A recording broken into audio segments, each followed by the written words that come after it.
Howdy, all of you delicious people. I'm here today to review Superman and Lois, episode 13. Honestly, this episode, like in metaphorical terms, kind of feels like to me, if you had bought way too many groceries that cannot all exactly fit in the fridge, but you're trying to force it to all fit in the fridge, like that's what this episode is to me. Like this episode honestly was one that I watched the night before. I'm like, I don't think that I can review this right away. Like I have to like wait it out and like process it and then come back here and talk about it because I just could not get this out right away. This is one of those where I'm like, oh my god, there's just like, oh my god. So here's the thing in this episode. Whether it's good, bad, or indifferent, you're probably going to have to be forced to watch this show regardless.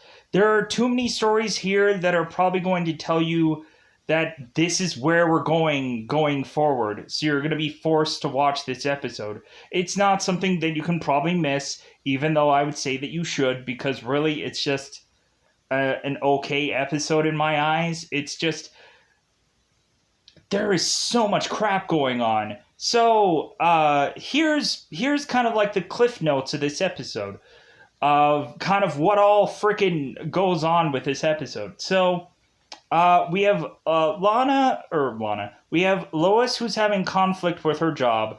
We have the Cushing family that's having problems with their jobs.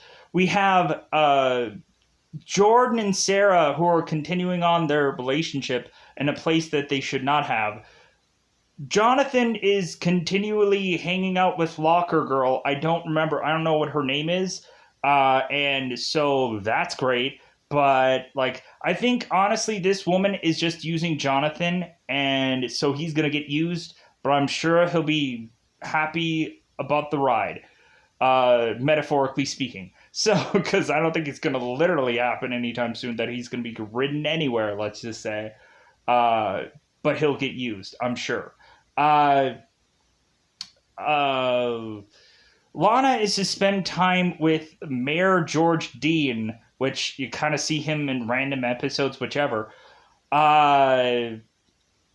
have yet another flashback with young Morgan Edge and Zeta Rowe. I finally got that right for once, because I thought, there is no way that this guy could be continuously in this episode.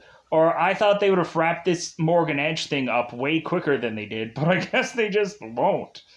Because it's like, no, he's going to be the big bad guy because we have nothing else. Right after we just kind of went with one character, which is a character that is still in this episode, who is called John Henry Irons. Like, basically, they're like, where do we go with now? Like, they really milked out the John Henry Irons thing to just be like, well, what else do we have now? Morgan Edge? All right. That's the biggest problem is, so I doubt within this entire season, we are probably never going to get to Lex Luthor. Because I would have naturally assumed, like, eventually they would have went with Lex Luthor. Eventually, like, I thought, like, even though a lot of shows probably go that route or whatever, what have you, I know, like, Crisis on Infinite Earths went a Lex Luthor route, but, you know, like, have fun with it. So, but obviously, like, Luthor is the obvious villain. A lot of people were excited when we were to think that maybe John Henry Irons was Lex. So, but anyways, like, I think a lot of people are like, no, Lex has been done to death. But anyways, so, we have to bring back Leslie Larr, who now I freaking finally know exactly what her name is because, she's been used, I guess, enough to where I've heard names here and there, and now I can connect the two. Sam is having a whole thing about kryptonite in this episode, which leads Clark to have a whole thing about kryptonite in this episode, which leads, God, what else am I missing here? Like, I think I covered all, like, most of the bases of this episode. Because there's lots to unpack. Thank God there wasn't a singing part in this episode. The fact that I have to remember that there's some singing part in 2 episodes is just like, ah. But let's go into, like, this episode is, you're gonna have to forcibly watch it, because there's so much stuff that comes to future. Like, they want to just, like, have so many freaking stories, I think, in the next X amount of episodes, because the whole Morgan Edge thing is really starting to wear thin. So even though technically, like, Morgan Edge is gonna have this, like, all-star Superman like story, and, like, especially that's the way, like, this thing kind of, like, ends. We actually, the whole kryptonite or Kryptonian device thing actually had a name, and I never knew it, because I never really thought that this thing would consistently keep coming up. There was a thing called Eradicator. That was a thing that evidently Morgan Edge was flying off with. This thing called the Eradicator. But then eventually it seems that the Eradicator might have been more than what it actually seemed. Whatever that means. More than meets the eye, this Eradicator thing. But anyways, going into this episode, let's go into spoilers. I thought that this, okay, you'll forcibly need to watch it. That's horrifying. That, because this one is just like, just let's condense this down, please. Good God, this is gonna be hard to go into spoilers, because it's just, like, shove it in there. Just pack. Like, this episode is obviously one of those, like, we have to fill a quota for a number of actors because these number of actors want to be in a number of episodes. And so now we're just going to have to, like, hugely come up with a way to fill all this quota in one episode. Because when you have, like, a story already, like, piped in, immediately they're just like, well, yeah, but, like, Sam has to be in this episode, Lana has to be in this episode, John, Jordan, sis, sa, who, he, like, how we have 2 families that are now having stories in this episode is just mind-boggling to me. It just doesn't, like, there's 8 people, and even, like, Sarah's sister is getting some screen time, and I'm like, why? Shouldn't she be gone? Why does she even have a line? She should just be there, but no one cares. Because, like, she's not being in a relationship with any one of the Kent brothers, so just have her just go away, please. Just one less person that I have to know the name of or know the frickin' whatever she's doing. And eventually she's probably just coming in to be, like, a damsel in distress for someone to protect. But anyways, let's get into it. John Henry Irons is back into this episode still, if we haven't seen him enough already. So we get to see that. We get to see quite possibly a interesting put together of things, because that means that somebody is going to be joining sides with somebody, and, like, that's cryptic. Oh, yeah. But cue in for the team up, let's just say. So let's go out of our way to go into that spoiler territory, because I am going to go out of my way to say that it is spoiler time. Spoiler time. It's about that time you to spoil this episode. So, in the beginning of this, we have Morgan Edge, who, like, I probably don't enough, like, say what his actual name is, Tal Rowe. Morgan Edge is just bizarrely easier to say without having to remember the pronunciation of Tal Rowe. Whichever. So, Tal is going out of his way to go and just, like, sit in a Kryptonian prison. And so Superman is asking him about the Eradicator and how fun it was to have that being blown up into space. And so here's the thing. Like, Tal is in this Kryptonian prison, but he's not going to be in there for all that long. And plus also, like, Tal is asking Cal, hey man, like when you lost control, when you gave up your will to Zod, like, didn't it feel good? Like, didn't you just like that? Didn't you just enjoy that? Wasn't that fun for you? And Clark is like, maybe it was fun for me. Oh no, maybe, maybe I can easily be corruptible. Maybe even before, with like there just being like just magic or some other goofy thing of a weakness of Superman that could take and control, or like if you slap a certain color of kryptonite on Superman, he gets controlled. Like I've seen where you slap red kryptonite on Superman, and all of a sudden he becomes like an angry, rampaging monster of a man. But also, if you go into any number of any other ways of Superman has been a thing, like Bizarro and Dark Superman and other episodes. So Justice Lords, what have you. Anyways, so Superman is to go and talk with Sam, and Sam is like, you know what?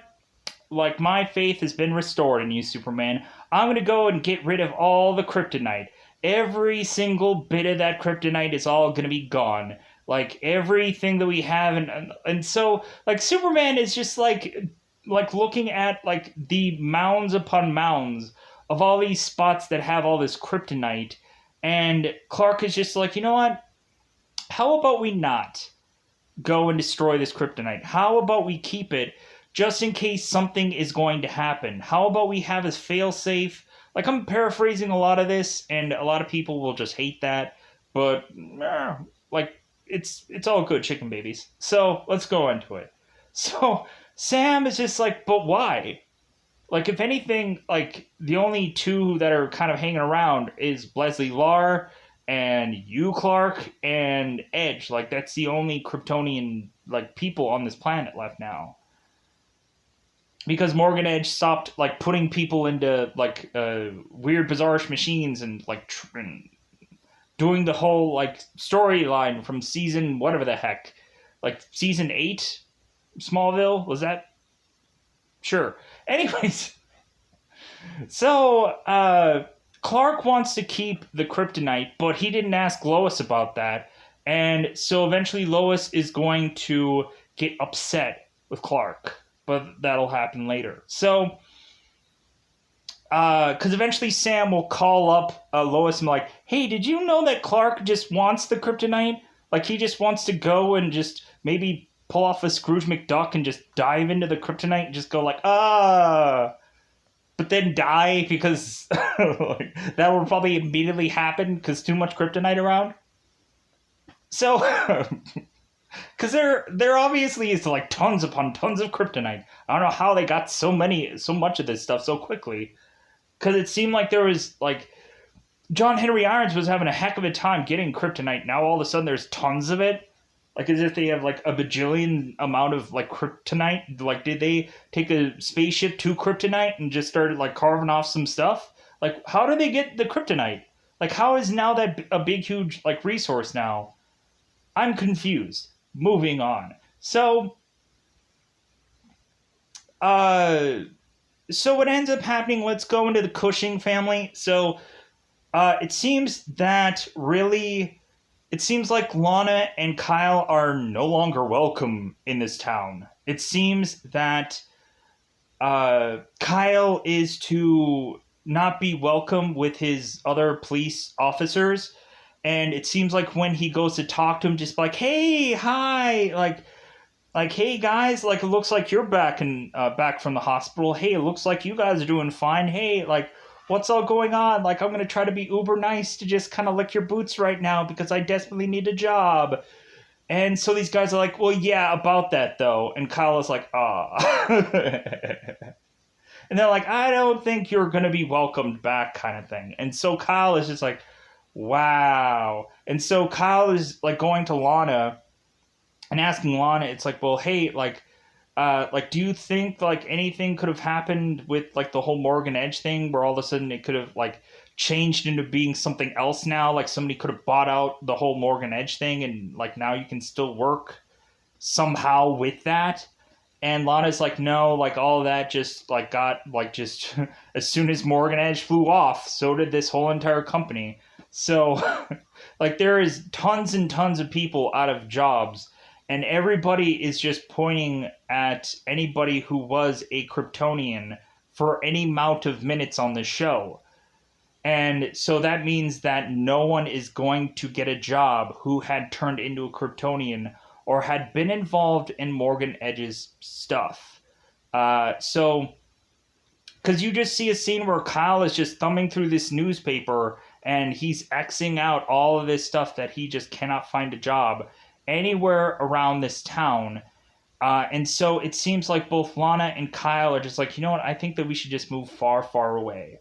Like, I think we should just go into another state, another town where people don't know who we are, and we can just easily just get a job somewhere else. Like it's not like they're Bruce Wayne or whatever, where it like go 1,000 miles and like they won't know Kryptonian, previous Kryptonian. So I think that's what they're gonna end up doing, and Sarah's just gonna have to move on with them, and that's probably when like Jordan is just like, no, I will fly to you. I will fly. Because here's what happens. So let's talk about the kids. So the kids are to go into school to find out that they are doing something at the school, like talking about what had been happening recently. I guess some like school, God, what is it called? Like school powwow or school meeting, like talking about what's going on recently. And like Jonathan and his locker room girlfriend, his locker girlfriend, and Jordan and Sarah are just kind of like, you know what, I'm gonna be opting out.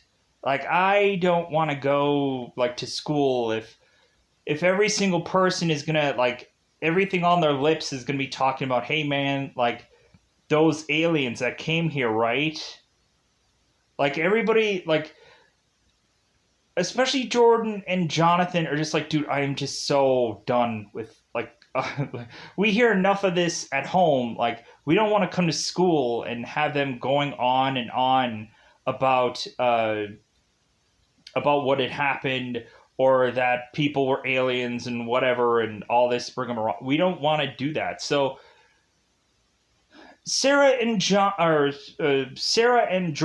go and play hooky, which leads to Jordan kind of cementing his love to Sarah, and Sarah's like, I think you need to kiss me now. And so both Jordan and Sarah are to be kind of going to this place that they didn't realize is a no trespassing location.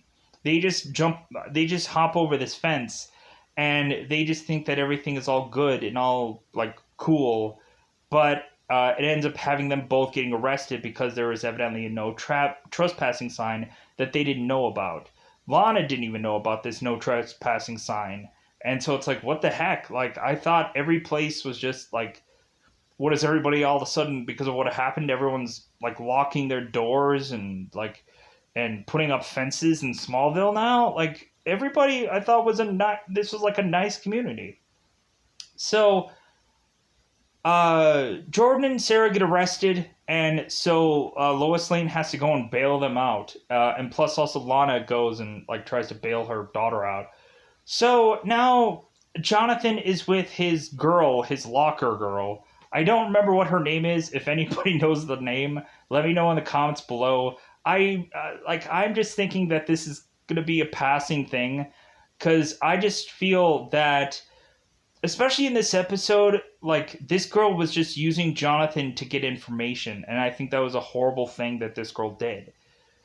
So they get alone together, and I think this girl is using Jonathan because he has the answers. Because if anything, there's kind of like whispers going around that Jonathan probably knows a lot more than anyone else does, and so that's why this girl's like, I'm gonna go to this guy to get answers so that way I can tell everyone else, because she's probably the popular girl in school or whatever. So this girl is pumping Jonathan for information, talking about Sam Lane, talking about what had happened, asking any number of questions, and Jonathan isn't really like he's skirting around it, or he's not like really trying to like reveal much. So Jonathan makes his way back home, and eventually both Lois is to make her way back home because Lois was to go to.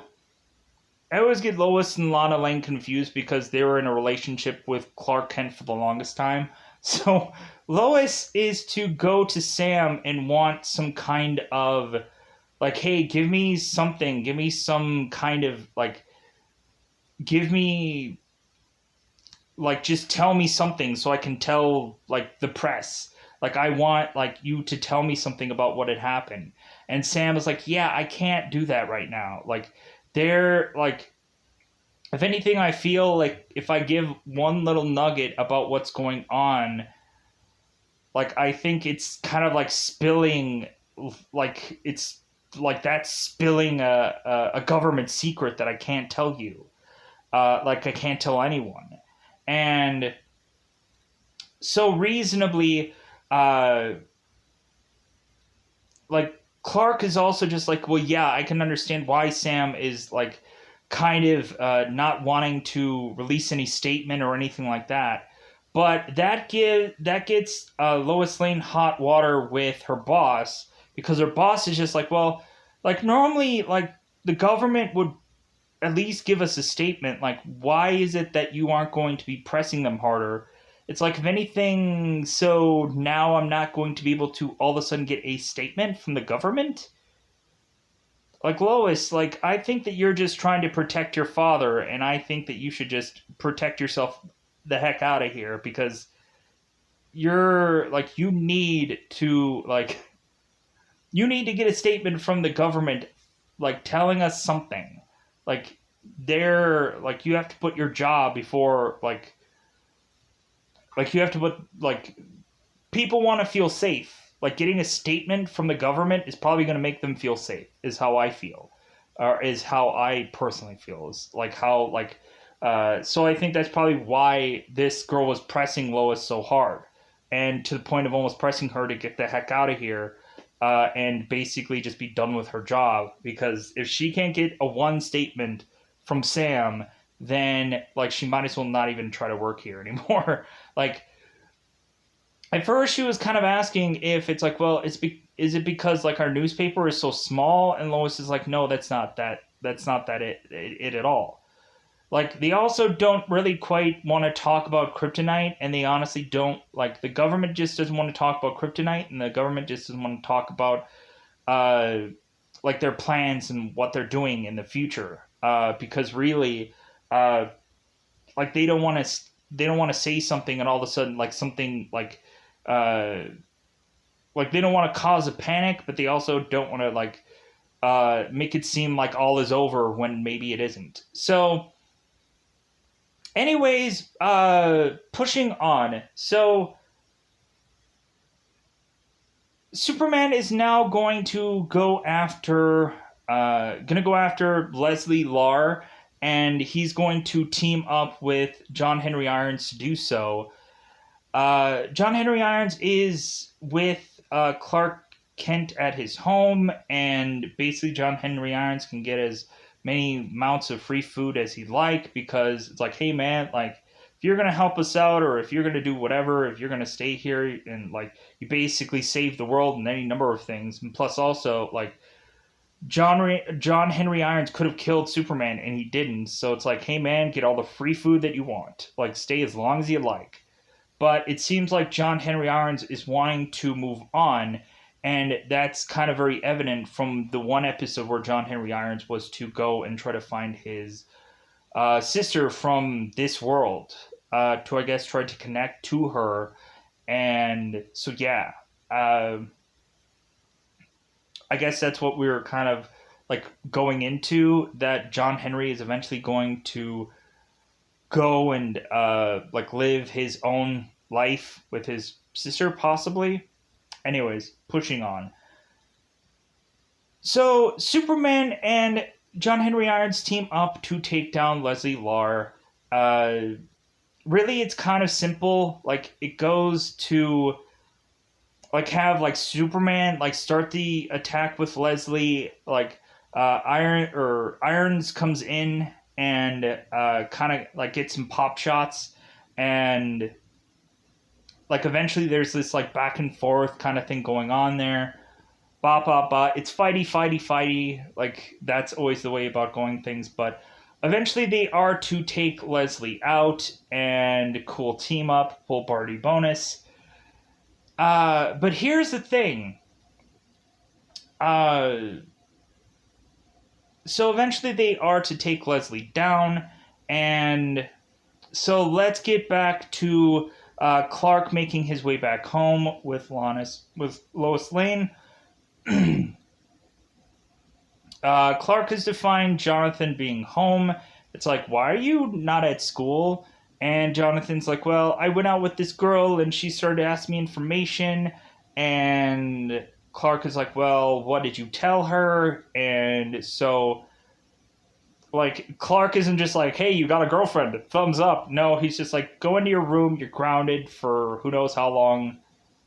And then Lois comes home because she is to get called about like Sam and the whole like kryptonite thing. So like both Lois and Clark are having an argument about like the kryptonite ruined our family, and Clark is like, yeah, I get that, but also like what happens if all of a sudden there is a Kryptonian army that is to be a coming, and we are just not able to, like, we just destroy all the kryptonite. I think like Sam was mentioning that he was gonna go and encase like the whole kryptonite thing in like cement and like toss it down an ocean somewhere or some bizarre thing. Which like why? Dude, just put it in a like just put it in a ship somewhere and like send it off to like the sun or something. Like that usually destroys a lot of stuff, right? But anyways, so speaking of the sun, but we'll get there. We'll get there. Uh, so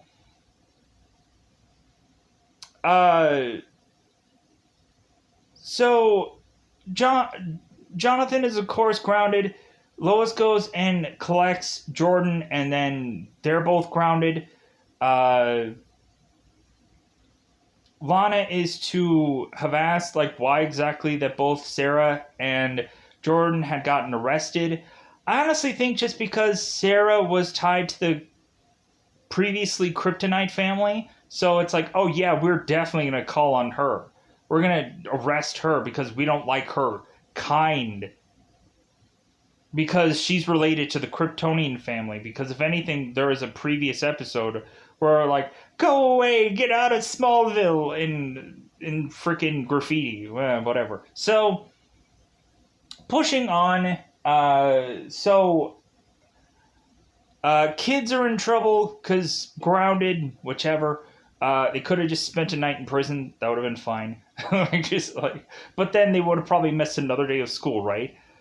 Because really, both Lois and Clark are dropping the hammer down on their sons and just be like, you need to go to school. Like, you know how hard your teachers work to put together material for every day of your lives to go to school? Like, go to school. Like, so, is it one of those, like, they need to have this, like, moral of the story kind of thing where it's like, stay in school, kids? Like, are they doing that in that episode? Like, they're trying to, like, force the youth to go back into school and whatever if they like dropped out because maybe the new normal kind of made them decide like, you know what, I don't want to go to school anymore, and push them to just not want to go to school. Like, hey, stay in school, whichever. So I think I kind of quickly covered most of this stuff through most of this episode, but I think there might have been a peaking thing of whatever. Oh, the Lana Mayer stuff. So we have the mayor that is basically talking, like kind of blaming Lana and like Morgan Edge for everything, but mostly just Lana. It's like, well, if Lana wouldn't have been doing what she was doing, like recruiting all those people for this whole project, maybe we wouldn't be in the mess that we're in. And Lana's like, well, maybe like we also wouldn't be in a mess that we're in, Mayor, if you actually did your job. Do your job, Mayor. Do your job. Like, I don't remember what she said, but like she said like all kinds of crap to the mayor, and then eventually like Lois like was walking in on Lana like saying this stuff, and it's like, yeah, like I guess our mayor does have a very punchable face. Like, yeah, like good for you, Lana. Like I know that you've like been having a lot of stress lately, and that didn't help much to hear your own mayor giving you crap. Like I would have been like, hey, let's get freaking out of here. Let's move out now, because even the mayor is just like dirt talking and crap talking on us. So it's like, F it, like let's get out of here. Like that's what I would have done with Kyle and Lana. I would have just moved them out of this town. They would be way better off. At least they wouldn't be like treated like freaking like lepers or something, or freaking like mutants that they have to be hated and feared or whatever. Anyways, so like, and plus also they wouldn't have a graffitied house now, would they? No, they wouldn't. So I think the very tail end of this, because I'm almost getting into that 40 some odd minute territory. The tail end of this movie, or the tail end of this episode, one, we have another flashback of Tal Rowe getting hit with that red blast of a thing, where Zeta Rowe is kind of like calling his son kind of like a wussy, like, hey, kind of like buck up there, son. like come on, like take this beam like a man kind of thing. Like come on, boy. Like get freaking hit with it and just like not like try to be like, ooh. Like come on, be a stronger be a stronger man, because if anything, like I'm sure Clark is going to be stronger than you are. Like, And plus also like Zeta was like trying to like kind of like mention that Clark is just like they like shouldn't be talking about like Clark. How kind of Clark's family kind of like how like Zor-El and all them kind of like destroyed Krypton. So it's just like, hey man, don't like consistently bring that guy up to me. Like I don't care if he is your brother. It's like he's like a guy that yes may carry your blood, but like nah, don't bring him up. If anything, he's just like another guy who exists, but he's not your friend. He's not your brother here. He's just a guy that exists. So, so Talro is now going to go, okay, well, I'm going to have this thing hit me, and I'm just going to take it. I'm just going to go, yeah, hit me. Hit me with your best shot. Laser beam in the sky. And so Tal takes it, and, like, that's the one, like, moment where basically Tal is just like, you know what, I have no one to like lean on here but myself. And so like even his father is giving him some crap, and like it's his father, but whatever. So anyways, so what ends up happening is now Tal is going to sit up in his kryptonite cage. And so all of a sudden, Sam is like, "Oh my god! Like Tal Rowe, he's sitting up. We need to like strengthen the kryptonite like in that cage, so that way it forces him to sit back down." And so all of a sudden, we just have like Tal, who has all of a sudden this like thing upon his eyes that doesn't quite exactly make sense to me. But Tal goes and busts through the kryptonite cage, and is all of a sudden to be seen right by the sun, absorbing its rays like All-Star Superman. If you've never heard of this story, there's actually like an animated movie that covers it. I think the guy that wrote the story was Michael McDuffie, and I think he ended up passing away. If I'm ill pronouncing that, I'm sorry, but I know the guy that wrote that passed away.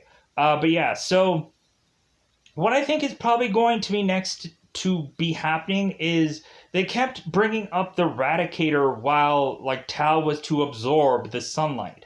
Maybe the Eradicator helped Tal Rho have the ability to absorb a hefty amount of sunlight that wouldn't actually kill him. Because I remember when All Star Superman, when Superman was to go to the sun and absorb a hefty amount of sunlight, shortly thereafter, he was basically told that he was going to die.